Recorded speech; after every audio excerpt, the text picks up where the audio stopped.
Salut, j'espère que tu vas bien, moi ça va bien par la grâce de Dieu et je viens partager quelque chose avec toi. Donc comme c'est intitulé au titre, je suis mariée, je me suis mariée à 21 ans, j'ai rencontré en fait l'amour de ma vie à 19 ans et je vais essayer de raconter ou de relater plus ou moins l'histoire. Oui, on peut se marier à 21 ans, on peut rencontrer le véritable amour, genre l'homme de ta vie en fait, très tôt. Donc j'étais en classe de terminale, j'ai appris au lycée technique pour ceux qui me connaissent et à cette période-là j'étais en couple avec quelqu'un. Je pensais que c'était lui l'amour de ma vie, que genre c'était avec lui que je devais me marier, que c'était avec lui que je devais vivre en fait. Et dans ça, j'ai rencontré l'amour de ma vie en avril 2023. Et bon, évidemment, il m'a demandé de quitter celui avec qui j'étais. Mais j'étais un peu perdue, j'étais un peu... Comment est-ce que je fais en fait? C'est vrai que je l'ai rencontré, il est bien, il est sérieux. Mais il y a l'autre qui est là depuis parce qu'on avait du ensemble. Vraiment, tout le monde connaissait notre relation et tout. Je me disais que c'est compliqué. Donc, en gros, c'est devenu très compliqué parce que, bon, j'avais parlé à mon copain du moment, en fait, de la relation. En fait, lui, il était un peu bizarre parce que ça l'a pas dérangé. C'est genre, c'est quelqu'un qui m'incitait même à aller au rendez-vous de d'autres personnes. Genre, si j'avais un dragueur, je viens lui dire que j'ai le dragueur et que le dragueur veut me voir, il m'incite à aller au rendez-vous. Donc, ça n'a pas trop dérangé, vous voyez. Mais mon époux, lui, ça n'a pas plu. Il voulait complètement que je rompe la relation et que je me concentre sur notre relation à nous deux. Donc, en vue de ça, en fait, je suis allée poser un ultimatum à l'autre, mon ex. Et en vue de ça, il n'a pas voulu, en fait. En gros, à mon ex, je l'avais testé, en fait, sur vraiment la véracité. Je sais pas si je peux dire ça. Je pense véracité se dit de son amour. Et clairement, il ne m'aimait pas suffisamment, donc on a oublié. Mon époux m'a vraiment consolée, il était là pour moi. Et j'ai facilement oublié mon ex, vraiment, excusez-moi, mais j'ai facilement oublié. Et en vue de ça, notre relation devenait de plus en plus sérieuse. Les gens autour de nous commençaient à être au courant. Et là, il m'a fait sa demande. Donc, en gros, il m'a fait sa demande. Et c'était un peu chaud avec les parents. C'était grave chaud. Parce que j'avais déjà pris 20 ans. Mais on me disait que j'étais folle. On me disait que c'est trop tôt. On me disait que, mais qu'est-ce qui se passe? Tu es sûr que tu veux t'engager dans ça? En fait, c'était un chaos total avec les parents à la maison. Mon père qui n'était pas d'accord. Vraiment pas. Ma mère qui me disait que j'étais folle, que je perdais la tête. Mais en vue de ça, il était là pour moi. Il m'a vraiment réconforté, consolé et tout. Avec les parents. C'était vraiment au fur et à mesure que c'est allé. Et finalement, ils ont accepté. Maman était même très contente pour moi. Surtout le jour de mon mariage, elle était contente. Elle chantait. C'était trop enjoy en fait. Et donc, on s'est marié le 31 décembre 2024. Vu qu'on est en 2025, ça fait 5 mois qu'on est mariés. Ouf, ça fait pas encore longtemps, mais c'est ouf en fait. Au travers de cette histoire, je veux nous montrer qu'on peut rencontrer le véritable amour très tôt. Parce que ce que les personnes en général se disent, c'est que il faut que j'attende peut-être 30 ans, 40 ans avant de me lancer. Il faut que voilà, je profite d'abord de ma vie et tout. Mais tu crois que le temps était... Voilà, c'est toi qui contrôle le temps. Tu crois que la vie, en fait, tourne autour de toi. Je sais pas. Parce que la mort frappe à la porte de manière à surprendre. Que tu sois chrétien ou pas chrétien, ça va t'arriver de mourir. Et il faut être prêt à mourir. C'est-à-dire qu'il faut vivre une vie qui va t'emmener à accéder à l'éternité.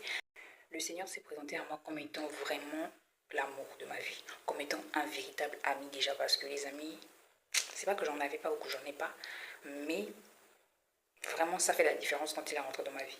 Comme vraiment le véritable amour en matière d'époux, il m'a prouvé ça, que les hommes là, il n'y a pas un qui peut l'égaler, il n'y a pas un qui peut ressembler à mon époux en fait. Je suis vos bouches, toi qui dis que tu es gentleman, tu es romantique, tu n'as jamais vu comment Jésus se comporte. Tu es l'épouse du Christ. Si vous vous demandez, je suis belle et bien mariée, je ne suis pas une menteuse. Cette histoire, c'est la vérité. Il y a un verset dans Jean 3,16 qui dit que Dieu a tant aimé le monde qu'il a donné son Fils unique afin que quiconque croit en lui ne périsse point mais ait la vie éternelle. Donc, de la même manière qu'il est venu pour moi, il a changé ma vie. Il a la capacité et la possibilité de changer ta vie si tu laisses l'accès à ton cœur. Si tu prends en fait la décision de marcher avec lui.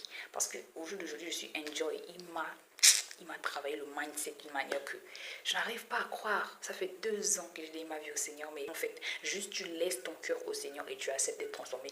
Et Il n'a pas besoin que tu sois parfait. Parce que les gens se disent que je vais changer, j'attends ceci. Tu attends quoi? Tu attends que la mort te surprenne? Le diable ne s'habille plus en Prada. Déjà, je n'ai jamais vu qu'il s'habille en Prada. Est-ce que je comprends le sens de la phrase que je viens de dire? En tout cas, le diable, il se montre, c'est question. En fait, on voit bien que le monde va à la dérive. Et on est dans les derniers temps. Donc, en gros, c'est ça. Arrêtons de nous dire qu'on a assez de temps. Arrêtons de nous dire que ouais, c'est du blablabla, Jésus, et puis quoi encore. Depuis des siècles, on dit qu'il va revenir, il n'est jamais revenu. Non, non, non, non, c'est pas maintenant qu'il va revenir. Mais il y a deux manières dont Jésus peut revenir si vous n'êtes pas au courant. Il peut revenir du genre, il descend. Ok? Ceux qui sont son épouse là, ils vont partir. Ouais, il va rester que ceux qui vont recevoir la tribulation. Mais, tu peux mourir, hein? Donc, arrêtons de jouer les dangereux que, voilà, on contrôle le temps, on ne maîtrise rien du tout. Du jour au lendemain. Et il y a tellement de gens qui meurent, et surtout des jeunes. Parce qu'à l'époque de nos arrière-grands-parents là, il n'y avait pas des jeunes qui mouraient comme nous, hein. Genre comme cette génération que, oui, genre que flop, flop, flop. La personne n'atteint même pas 30 ans. Pourquoi? Parce que c'est les conséquences du péché, c'est les conséquences de la désobéissance, c'est les conséquences en fait qui nous emmènent à la mort.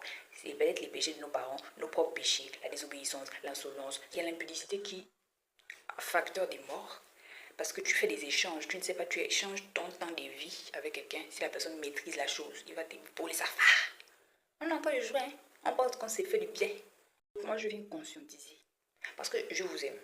Tu vas te dire que tu m'aimes, tu ne me connais même pas, tu me dis que tu m'aimes. Je t'aime. Tu sais pourquoi je t'aime? Parce que la parole de Dieu me dit d'aimer mon prochain. Donc, tu es mon prochain. Même si je ne te connais pas, je t'aime parce que j'ai décidé. Pour moi, l'amour, c'est une décision. Commence sérieusement à réfléchir sur ton train de vie. Commence sérieusement à analyser, en fait. Parce que le Seigneur n'est pas venu pour les personnes parfaites. Il est venu pour les imparfaits. Il est venu pour les impurs. Il est venu pour les perdus. Il est venu pour les pécheurs. Voilà. Donc, c'est que tu as l'occasion de te donner à lui. Tu as l'occasion de te repentir. Tu as l'occasion de revivre au travers du Christ par le Saint-Esprit. La grâce, c'est que tu n'as rien mérité. On t'a tout donné. Et Jésus l'a fait à la croix. Quand on dit qu'il a payé là, le prix ultime. Jésus nous a rachetés. Ça veut dire qu'on l'appartient parce qu'il a payé le prix pour notre liberté. Mais ça veut dire que de toi-même, tu prends la décision de ne pas être à ton propriétaire, mais d'être à celui-là qui n'est plus ton propriétaire. Est-ce que tu vois un peu? Je t'invite et je t'exhorte et je te supplie. Si tu n'as pas encore donné ta vie au Seigneur Jésus, si tu vagabondes, tu as un pied dedans, un peu dehors, stabilise-toi. Parce que le royaume des cieux appartient aux violents. Si tu es instable, c'est que tu n'es pas violent. Je ne suis pas parfaite, hein. Je ne suis pas meilleure que toi. Je ne suis pas trop la grande chrétienne en mode je pêche tous les jours. La raison pour laquelle le Seigneur a payé à la croix les péchés passés, présents et futurs. Parce qu'il sait que nous sommes des humains. Jésus t'aime de manière inconditionnelle. Je veux vraiment m'appuyer sur ça pour dire que c'est pas le péché que tu fais qui va faire en sorte que son amour n'impacte. Les hommes, eux, ils nous aiment en fonction des actions. Quand tu fais quelque chose de bien, voilà, mon enfant, quand tu fais quelque chose de mal, ton nom est partout. Hé l'enfant là, hé l'enfant là. L'amour, c'est discrétion. Même si la personne a fait quelque chose, il va rester discret, il va te conseiller, il va te consoler. Je préfère parler à Jésus parce qu'il m'a prouvé son amour. Je préfère parler à Jésus parce qu'il me comprend mieux que moi-même. En fait. Même des fois, j'ai pas besoin de parler. C'est déjà tout en fait. Et je viens avec authenticité parler de la part de Dieu. Parce que je suis porte-parole de Christ. Vu que il est revenu aux cieux. Il attend seulement le temps et ding ding ding ding ding ding fort fort fort fort fort fort pa, pa, pa, pa. Arrête de croire que le temps t'appartient parce que le temps ne t'appartient pas. Comment faire une prière de repentance? Déjà il faut être sincère parce que je vous dis, hein, moi que vous voyez là, j'ai donné ma vie au Seigneur combien de fois? Maman, je n'étais jamais sincère. Hein. Des fois c'est parce qu'il y avait le tonnerre, des fois c'est parce que j'étais sous émotion. Vous voyez, c'était pas des émotions en fait concrètes. Bref. Donc, il suffit juste que tu parles au Seigneur avec sincérité, que tu lui dises que tu veux marcher avec lui, que tu es prête à t'engager, que vraiment tu l'ouvres ton cœur. Il va prendre la place. Si tu veux faire cette prière de repentance avec moi, même si tu as déjà donné ta vie au Seigneur, on va prier. Moi-même aussi, j'ai prié. Donc, tu répètes après moi. On se lance.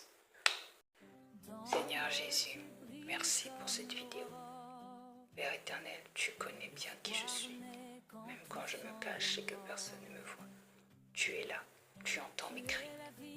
Et dès aujourd'hui, je prends la décision de marcher avec toi. Avec authenticité, je t'ouvre mon cœur, Esprit de Dieu. Comme tu es descendu sur les apôtres, descends sur moi et viens me restaurer. J'ai besoin de toi, Seigneur Jésus. Viens guérir, essuyer mes larmes. Viens m'emmener à devenir la version de moi selon toi.